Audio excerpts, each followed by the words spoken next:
আবার আমি একটা কথা বলবো, আমি প্রার্থী হতে চাই না। আমার দিদির যে কথাটা হয়েছে, হ্যাঁ মানে পলিটিক্সে আমার জন্য না, আমি এটা বিশ্বাস করি। কারণ পলিটিক্সে আসলে আমার মতো মানুষরা না, মানুষের না একটা লাইসেন্স পেয়ে যায়, জাস্ট র্যান্ডম গালাগালি, তাও গালাগাল খেতে হয়। হয়তো আপনারা মনে করবেন যে এটা কোনো রিজনই নয়।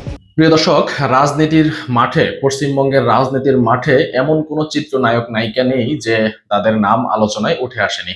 এবার আলোচনায় উঠে এসেছে মিমি চক্রবর্তীর নাম। দেব এবং কোয়েলকে মিমি চক্রবর্তী এমন ভাবে বাংলা ওয়াশ করে দিয়েছে যা শুনলে আপনি অবাক হয়ে যাবেন।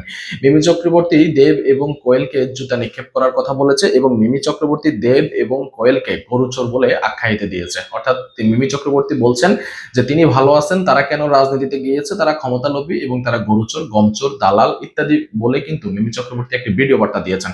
আমরা কথা বাড়াতে চাই না, আমরা এখন মিমি চক্রবর্তীর সেই ভিডিও বার্তাটি আপনাদেরকে দেখাতে চাই এবং অনুরোধ করতে চাই ভিডিওটি না টেনে শুরু থেকে শেষ পর্যন্ত অবশ্যই দেখবেন। চলুন দেখে নেওয়া যাক। আবার আমি একটা কথা বলবো, আমি প্রার্থী হতে চাই না। আমার দিদির যে কথাটা হয়েছে, হ্যাঁ মানে পলিটিক্সে আমার জন্য না, আমি এটা বিশ্বাস করি। কারণ পলিটিক্সে আসলে আমার মতো মানুষরা না, মানুষের না একটা লাইসেন্স পেয়ে যায়, জাস্ট র্যান্ডম গালাগালি, তাও গালাগাল খেতে হয়। হয়তো আপনারা মনে করবেন যে এটা কোনো রিজনই নয়, বাট আমার জন্য এটা অনেক বড় রিজন। আজ মমতার এই নোংরা রাজনীতি করলে দেব কোয়েলের মতো আমাকেও চোর চোর স্লোগান শুনতে হতো। রাজনীতি থেকে পদত্যাগ করেছি বলেই ভগবান আমার সম্মান রেখেছে। মমতার কফিনে সবশেষ পেরেকটি মেরেছেন অভিনেত্রী মিমি চক্রবর্তী।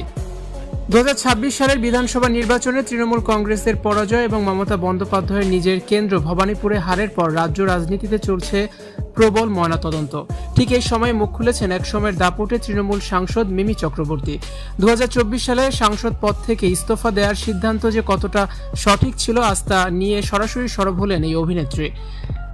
মিমির সাফ কথা, ভগবান আমাকে সময় থাকতে এই নোংরা রাজনীতি থেকে বের করে এনেছেন, না হলে আজ আমাকেও দেব কোয়েলের মতো মানুষের কাছে চোর চোর স্লোগান শুনতে হতো। তার মতে দলের দুর্নীতি এবং যে কালি নেতাদের গায়ে লেগেছে তাতে থাকতে হলে আজ তার অবস্থা একই হতো। তিনি নিজেকে রাজনীতির কলঙ্ক থেকে দূরে রাখতে পেরেছেন বলেই আজ স্বস্তিতে আছেন। মিমি অভিযোগ করেছেন মুখ্যমন্ত্রী মমতা বন্দ্যোপাধ্যায় তাকে দাবার গুটির মতো ব্যবহার করেছিলেন। মিমির তারকা ইমেজকে কাজে লাগিয়ে সাধারণ মানুষের ভোট টেনে নেওয়া হয়েছিল সেই সময়। নির্বাচিত হওয়ার পর মমতাই তার কাজের পথে প্রধান বাধা হয়ে দাঁড়িয়েছিলেন এবং রাজনৈতিকভাবে তাকে কোণঠাসা করার চেষ্টা করা হয়। মিমির দাবি মমতা তার মান সম্মান ধ্বংস করার পরিকল্পনা করেছিল, যা তিনি আগেভাগেই আঁচ করতে পেরেছিলেন। 2026-এর ফলাফলে তৃণমূল যখন 80টি আসনে নেমে এসেছে এবং বিজেপি 207টি আসনে নিয়ে সরকার গড়তে চলেছে, ঠিক তখনই মিমির এই মন্তব্য দলের কফিনে শেষ পেরেক হিসেবে দেখা হচ্ছে। মিমি চক্রবর্তী সব ধরনের রাজনীতি থেকে আজীবনের জন্য বিদায় নিয়েছেন। তিনি বলেন, আমি বুঝেছিলাম এই সিস্টেম আমাকে সম্মান দেবে না, তাই সসম্মানে সরে এসেছি। আজ বাংলার মানুষ যে রায় দিয়েছে তা থেকে স্পষ্ট যে মানুষ এই নোংরা রাজনীতি আর মেনে নেয়নি। আমি যদি পদত্যাগ তখন না করতাম আজ আমাকেও চোর চোর হিসেবে চিহ্নিত করা হতো। সেই অপমান থেকে বাঁচতে পেরে আমি আজ কৃতজ্ঞ। প্রিয় দর্শক, নিশ্চয়ই দেখেছেন। কি মনে হয়েছে আপনার কাছে আমাদের কমেন্টস বক্সের ঘরে অবশ্যই লিখে জানাবেন এবং আমাদের আজকের এই ভিডিও আপনার কাছে ভালো লাগলে ভিডিওতে একটি লাইক দিবেন, শেয়ার করে অন্যদেরকে দেখার সুযোগ করে দিবেন এবং আপনি যদি আমাদের এই চ্যানেলে নতুন হন চ্যানেলটি সাবস্ক্রাইব করবেন। সকলে ভালো থাকবেন, সুস্থ থাকবেন। পরবর্তী ভিডিওতে আপনাদের সঙ্গে আবারও দেখা হবে ইনশাআল্লাহ।